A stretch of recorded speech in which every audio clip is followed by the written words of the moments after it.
From the great halls of their house, there are assembled three who hope to one day be the world's greatest driving heroes. Created from the cosmic legends of the universe comes our team captain, the Vision, Bill Fisher. Their soon-to-be Wonder Woman, Vicki Fisher. Our Captain Marvel and head flight trainee, Jennifer Skripchuk. And our Batman, the master of tools, gadgets, and all things mechanical, our mild-mannered soon-to-be billionaire, Alan Danvers.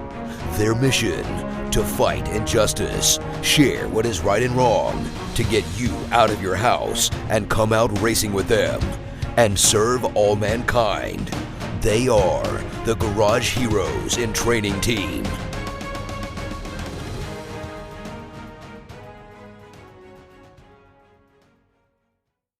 Dominating with Dawson.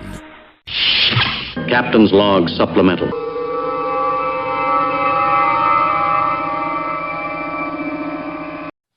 So, Miss Vicki.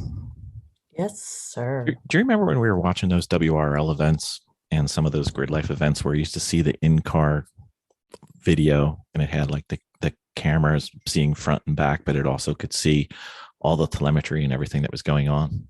Mm-hmm. You know, most of the ones that we liked were taken by the Sentinel system. Remember James came on our podcast earlier? Right. You know, we have no excuse since he lent us one for trial and demonstration purposes. We should actually probably put that in one of our cars.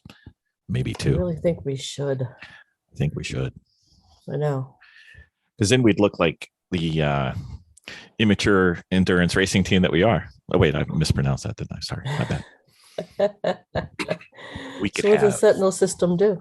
we could have 3 cameras with picture-in-picture. We could have, if we ever get the AIM system to work, open invitation to anybody from AIM to come on and give us a little bit of love. We need some help. And then we could have all our telemetry on there. And then we can have it streamed live into the paddock or around the world to our millions of fans. We're apparently very popular in Kenya right now. Don't know why, but that's fine. And it can integrate all the available race statistics from like Race Hero and everything. So we could actually see how we're doing on video. We wouldn't even have to carry around our phone anymore. Live. I love it. Ben Dawson, I think we need to take advantage of something. Oh, yeah? We do. What's that? Miss Audra's here. She is. It's fantastic. And Vicky's shaking her finger at me. We never got into, you can edit this, we never got into rookie meetings. We did, for those We of us definitely listening to did. the podcast. Oh, We definitely did. okay. It was Sorry. probably You might me have been- talking, so she didn't hear it. Anyway, Okay. Yeah, he might have been in a fugue state. yeah, All very well. right. Miss Audra, we have questions. You Hopefully I have answers. are representing the autocrossers crossing over into the track. No sh-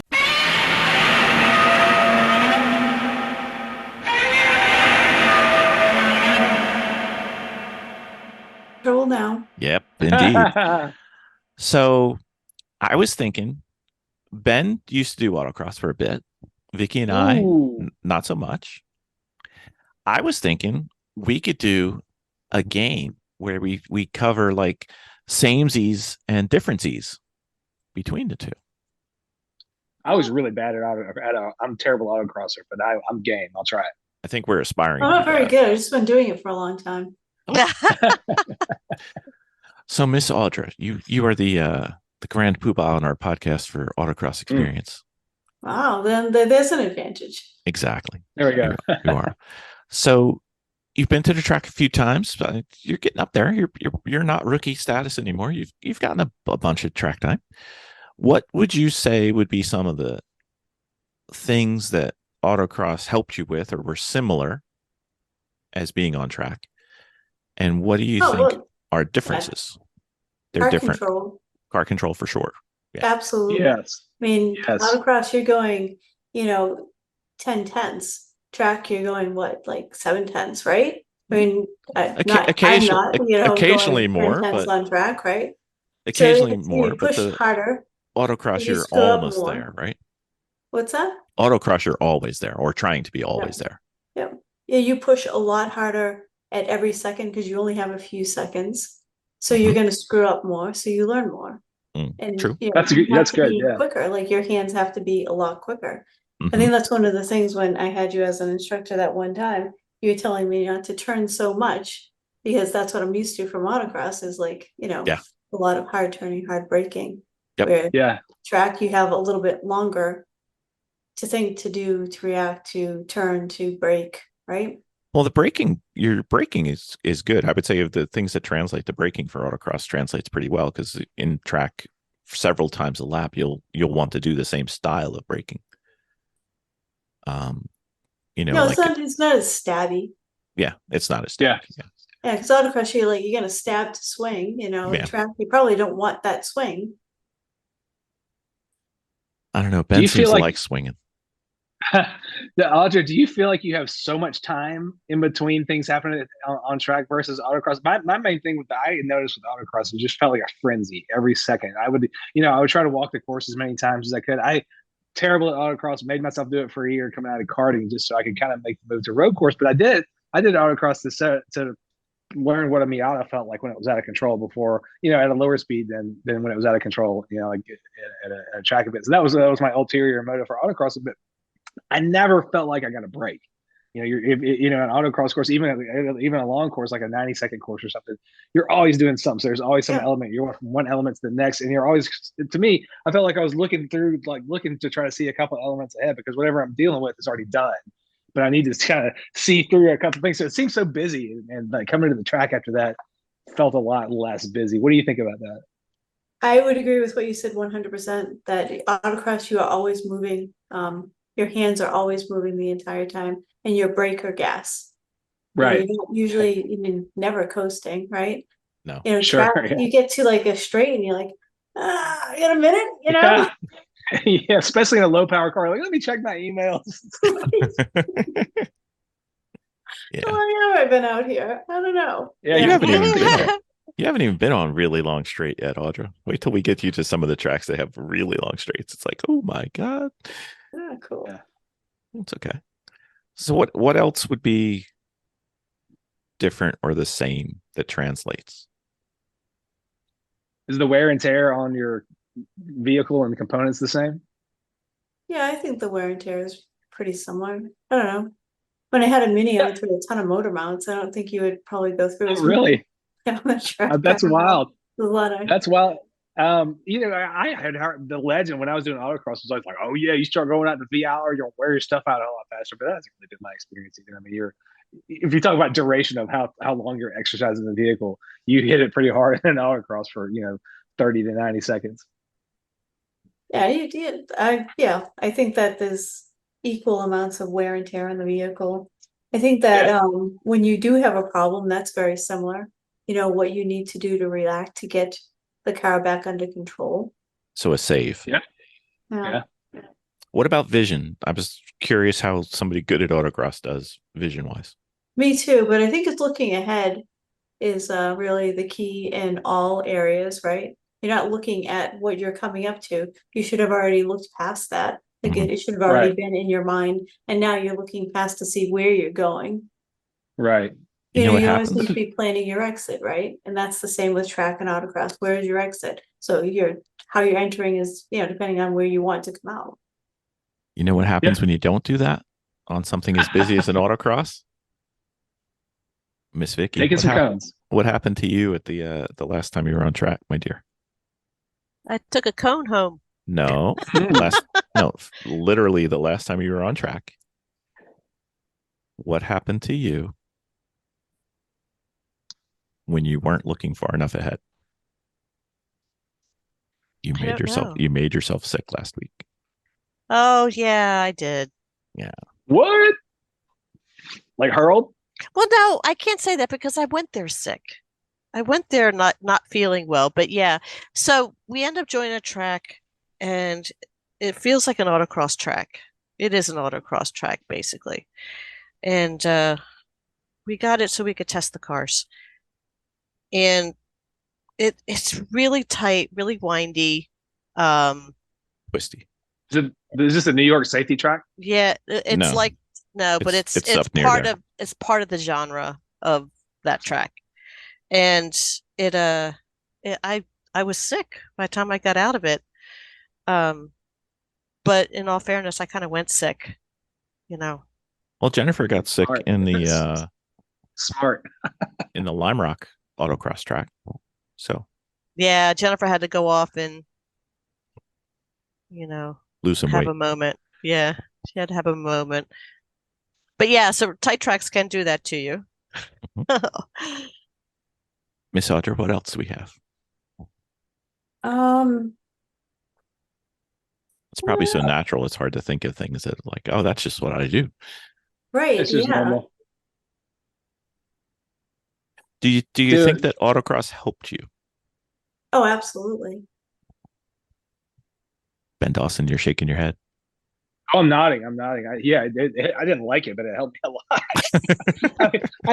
I don't like anything you're not good at. You're like, this sucks. But I mean, I knew it was good for me. But I didn't like it because I never got any kind of accomplished at autocrossing. I was ready to move on. I came from wheel to wheel racing in karts where we were just full contact every time. Like every race, you're gonna hit somebody. Somebody's gonna hit you. You're hitting each other. Every time you pass somebody in a cart, it's like, boom, how you doing? You tap them, you just say, hey, I'm in here. And you go from that to autocross to like DEs where you like if you come within 10 feet of somebody, like, oh my God, you get close to me. So You were crowding me. Yeah, autocross kind of helped reorient me and get a feel for full size vehicles sliding around, messing up, at a lower consequence level. Actually, so one of the things too is that with autocross, you're doing it differently. It's a different course every single time. Mm-hmm. You're not going to see, but if you go to BRR, which you're going to all the time, you've learned that track. It doesn't really change on you, right? Right. You're not doing That's a great point. Autocross is that learning like every single time it is going to be different. You'll be doing something that you didn't do last time. Mm-hmm. So do you think that helps you learn tracks, Audra? Absolutely. Because you have to be more aware. You have to think about it. Mm-hmm. That's an excellent point. Yeah. Oh, Miss Vicki, you've done a little bit of autocross. You've done some Evo schools. You've done some autocrossing at Lime Rock. Mm-hmm. What do you think? Anything? Did we miss something? Autocross is trickier than I thought it would be. Because you walk into an autocross, you think, how hard can this be? It's not as easy as you think it is. The only downside, the only downside with it is that you only had a brief moment to kind of grasp whatever you can do. So its learning curve is harder because the amount of time you have to actually practice it. But I found that, the only real experience that I had coming out of the autocross that really helped me was, again, learning how to slide the back end of the car, which is amazing to do. You know what she never learned how to do, Miss Audra? If you were to pick one feature of an autocross track, I don't think it's a common feature, but the one feature of an autocross track, which Miss Vicki has zero skill at. Zero. Figuring out the PAX time. She never figured out how to calculate PAX. No PAX time. That's a good one, though. I would say pivot. Pivot it is. Yeah. Really? Yeah. When Miss Vicki has to do a pivot, it's more of a spiral. Yeah. It starts off tight and just keeps getting bigger and bigger. It's like a silly straw gone like melting. Did my best. You did. Did my best. You did. And your best wasn't very good. I've never gone to a race at a road course or a track event and been told, all right, go out to that corner, work that corner in the sun in 3 hours or whatever. You know what I mean? That's one difference. If we're talking about differences, nobody's ever made me go work a corner at a track day.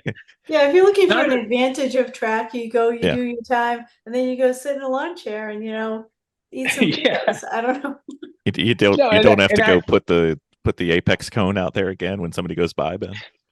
Or you're gonna have to go ride the cone trailer at the end of the day to pick up all the cones. I'm just saying these are features of one thing versus the other. I'm not making a comment on how distasteful one thing may be to me or the other either. My dad helps they have a standing mile race in Arkansas. So you start from a dead stop and get going as fast as you can in a mile. You might guess that involves a lot of cones. So they built a trailer that has a seat built onto the back end of it. and the person sits on a seat hanging out the back of the trailer, scoops them up, hands them to somebody standing on the trailer. They have a whole system for it. Anyway, just something to think about That's for you hilarious. autocross But to be people. fair, I mean, it takes you a while to pack your trailer and your car back in the trailer and get it all True. tied down and everything. You know, there's always work to be done at the end of the day. There Now, is. autocrosser is already in the line at Starbucks, waving at you in your trailer, like, "See, I'm on the way home getting Starbucks." But I think we can all agree that you will get something out of autocross that will help you on track. And I think you'll get something Yes. out of track that'll help you in autocross. Autocross is an extremely valuable discipline, It is. in my opinion. Hmm. It So takes a bit of skill. what's the correct answer, Yes. Audra? Why does it need to be or when it can be and? There you go. Exactly. Awesome. I love that Exactly. saying. You don't have to do one, and one is not above the other. They're different, but fun. Do all of the things. Exactly. Just Baskin say Robbins has it yes. right. 57's fine. Just say yes. Just say yes. Just say yes. Exactly. Yeah, look what that year of yes did to me. I know. Look at you. Look at me now. Look at my bank account. It's so empty. You know, that's Used to actually be all the this truth. stuff in here. We never said this was going to be cheap. We just said it would be fun. It's not even always fun, to be fair. It's always fun. It just takes sometimes it takes a little longer for it to have been fun. It's just sometimes it's fun immediately, and sometimes it's fun like a couple of years later looking back on it. It's a time thing. Well, it's always a good story, no matter what. Exactly. Yeah, No matter what, just you know what? I just keep thinking about like when I'm 80 some years old, I'm gonna be just like, I live the best life. Or And the alternately, stories you're always going to go to work and somebody's going to go, well, how fast do y'all go? So there's always going to be that. Yeah, you always get that question too. It's not that impressive is my It's true, first yeah. answer. It's really not. I have been triple digits, so calm down, okay? I like when they say, well, what do you average in a lap? And I'm like, I don't know, 56. You don't want to hear it. Whatever it is, you don't really want to hear it. It's not going to make you want to go do it. No, not at all. Not at all. All right. That's the first episode of Autocross and Track. Dominated with Dawson. I think ever. All right. I think this one's accelerating with Audra. Oh, it could Dominated be. with Dawson. It could be. Yeah. It could be. We'll come up with something. We'll get a shirt out of this somehow. I don't know. Oh yeah. I like merch. I've got some surprise merch for you guys, by the way. Oh, cool. Yours will unfortunately have to get mailed, my friend. Someday. Since I'm never going to meet you people in person ever. Pretty much. Oh my gosh. I've had so terrible. much mail sent to you and still have yet to ever shake your hand, but that's fine. And my teammates. He sent shirts to all my teammates. I one did. year. In case they surprised me. I walked in there all wearing Dominating with Dawson shirts. I was like, what? It was good though. You got me. Hey, I heard he had been trying to figure out how to send them to all my coworkers, but couldn't get their addresses. I know. So I had to resort to my teammates. I was like, how do I send shirts to a box company that I don't know the name of? And you never will at that rate. No. Because I will use that some way, somehow. I'll get it. Don't you worry. All right. Dominated Dawson in the books. Thank you.